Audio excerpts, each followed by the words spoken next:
Hey guys, welcome back to our channel. In this tech tutorial video, we're going to show you how you can create a sub work item or subtask for your tasks and work items in the Plane project management tool. So let us dive into this. So guys, in the first step, navigate to your project within your workspace in Plane.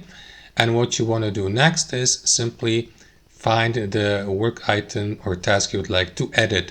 For example, through the list layout view or board layout view, I will go with the list layout view and next click into the given work item to access its customization menu here or editing menu. So here below the task or work item description, you will see this option, add sub work item.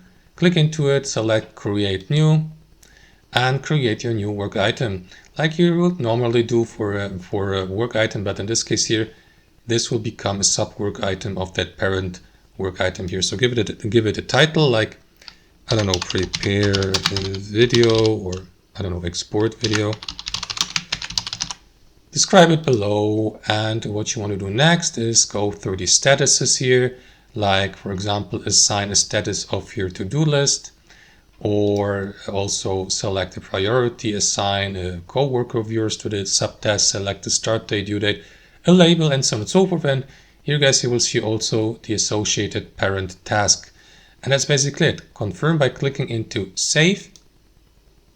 And that is going to create the sub work item. As you can see, you will see it listed here under sub work items for the given parent work item. And that's it guys. That's how it works. Hope you enjoyed this video, got some value from it, and we'll see you next time on our channel.